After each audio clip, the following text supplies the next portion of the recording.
ne pouvons pas comprendre que des Noirs en Afrique de l'Ouest ici prient Dieu que les terroristes tuent des populations noires.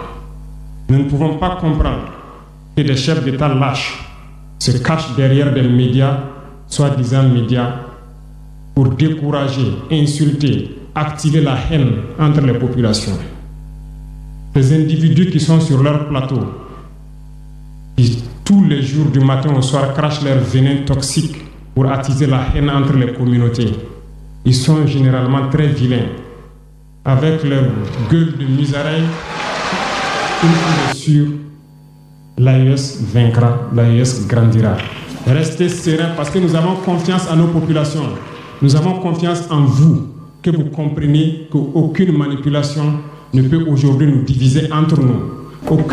Bienvenue sur Africa Power News, la chaîne dédiée à l'actualité politique africaine.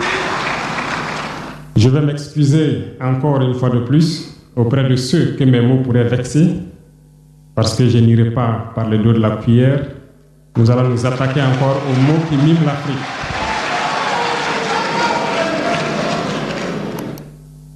Vous avez certainement tous déjà entendu parler du printemps arabe.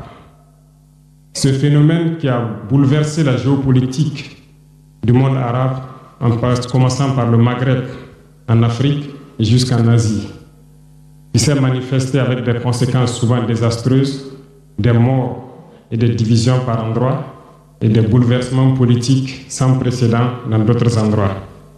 Et je pense que tous les Africains devraient comprendre qu'est-ce que c'est que ce phénomène, d'où il vient, et qu'est-ce qu'il faut faire pour se prémunir d'un tel phénomène. Malheureusement, nous sommes au regret de constater que certains Africains ne se réveillent pas. Et ce que je vais dire n'est que ma pensée à moi, mon analyse, c'est qu'il y a quelque chose qui vient sur l'Afrique de l'Ouest, que j'ai appelé l'hiver noir. L'hiver noir arrive. Il sera un hiver très froid. En fondant la confédération de l'AES, nous avons senti ce froid venir. Et tous les jours que Dieu fait, nous nous évertuons à trouver des troncs d'arbres pour allumer un feu qui va réchauffer le cœur des Africains, un feu qui va réchauffer les mentalités et le sang des Africains pour nous unir autour. Nous nous sommes évertués également à faire la chasse aux loups pour essayer d'utiliser leur peau pour faire des manteaux pour nous protéger du froid de l'hiver. Nous nous sommes évertués à construire des montagnes, de grandes montagnes pour briser le vent de l'hiver qui devrait s'abattre sur nos communautés. Malheureusement, force est de constater que certains Noirs sont là tous les jours à arroser nos troncs d'arbres d'eau fraîche pour qu'ils ne puissent pas brûler. Ils se transforment en loups ou font en sorte que nous, chasseurs de loups, nous ne puissions pas surprendre le loup. Lorsque nous voulons construire nos montagnes, ils brisent les cailloux pour que nous ne puissions pas arriver. Pourtant, l'hiver arrive. Et quand l'hiver viendra, devrions-nous permettre à ceux-là qui combattent de venir se protéger avec nos manteaux qu'on a confectionnés, avec les montagnes qu'on a construites pour nous protéger des vents, ou encore se réchauffer avec nous autour du feu. Telle est la question qu'il faut qu'on se pose. Qu'adviendra-t-il donc du panafricanisme quand l'hiver viendra? L'hiver viendra parce que la guerre se transporte en Afrique de l'Ouest. Les impérialistes font tout pour mettre l'Afrique de l'Ouest à feu et à sang. Mais du sommet de l'État jusqu'à certaines populations, soit nous faisons semblant de ne pas voir venir le danger, ou bien nous sommes nous-mêmes complices de ce qui va arriver. Le chaos pourrait s'installer. Je dis bien pourrait s'installer. Beaucoup de gens pourraient mourir. Nous allons nous entretuer de manière tellement atroce que pendant ce temps, ils seraient là à piller nos richesses, à imposer leur volonté. Et ceux qui vont survivre de cette tragédie n'auront que deux choix. Soit s'unir pour toujours contre l'impérialisme ou se résumer à être des esclaves jusqu'à disparaître. Il faut donc se prémunir de l'hiver noir qui vient. Nous ne pouvons pas comprendre que des Noirs en Afrique de l'Ouest ici prient Dieu que les terroristes tuent des populations noires.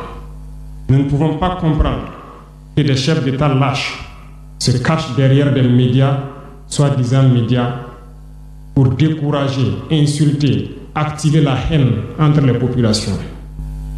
Ces individus qui sont sur leur plateau, qui tous les jours du matin au soir crachent leur venin toxique pour attiser la haine entre les communautés, ils sont généralement très vilains.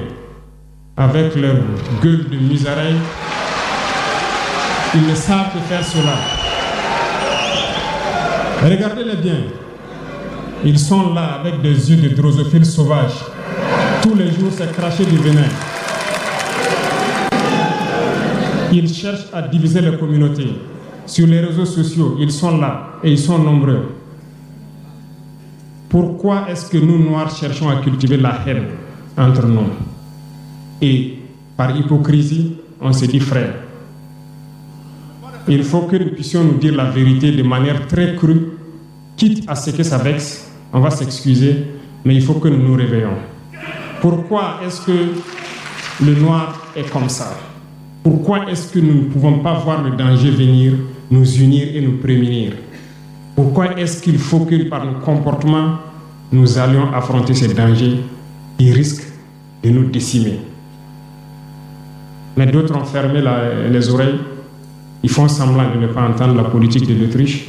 Des peuples se complaisent dans la colonisation. Ils aiment cette domination. À peine s'ils n'appellent pas les impérialistes, venez nous coloniser. Nous aimons être vos esclaves.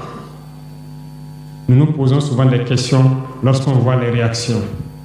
Ces pseudo-intellectuels décérébrés qui sont là à longueur de journée à entamer des débats en toute indignité, en toute malhonnêteté, comme s'ils ne voient pas la réalité des exemples qui se présentent à nous.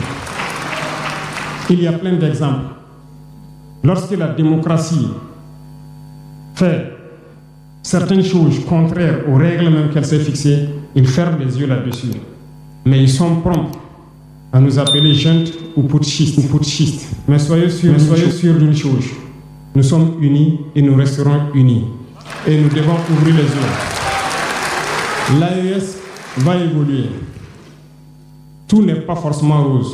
Tout ne peut pas aller au rythme que nous souhaitons. Mais nous avançons sereinement et nous allons arriver à notre objectif. Et quand viendra l'hiver, si il faille que nous passions par l'hiver pour être libres, pour être unis, nous prions Dieu qu'il en soit ainsi et qu'il protège nos populations. Sinon, une chose est sûre, l'AES vaincra, l'AES grandira. Restez sereins parce que nous avons confiance en nos populations. Nous avons confiance en vous, que vous comprenez qu'aucune manipulation ne peut aujourd'hui nous diviser entre nous. Aucune manipulation ne peut nous amener à haïr d'autres personnes. Aucune manipulation ne doit nous amener à riposter d'une manière violente, physique, face à ces individus qui n'ont absolument rien compris. Restez sereins, ne ripostez pas physiquement, nous riposterons par la communication jusqu'à ce qu'ils changent eux-mêmes de mode d'action et nous allons aussi riposter en fonction du mode d'action. Restez sereins, Dieu protégera l'AES. Dieu vous protège tous, toutes les populations de l'AES. Dieu vous accompagne tous dans vos objectifs. Et Dieu, qui est si juste, se bat pour ceux qui se battent. Nous nous battons. Nous sommes une population résiliente, la plus résiliente de la sous-région. Personne n'aurait cru que vous pouvez supporter ce que vous êtes en train de vivre. Nous allons vaincre le terrorisme, nous allons nous développer et nous allons nous affirmer. Nous allons avoir notre place dans le concert du monde. Que Dieu bénisse l'AES, que Dieu bénisse notre population résiliente et résistante. Que Dieu nous unisse davantage, la patrie ou la mort. N'oubliez pas de vous abonner, d'aimer la vidéo et d'activer la cloche de notification pour ne rien manquer.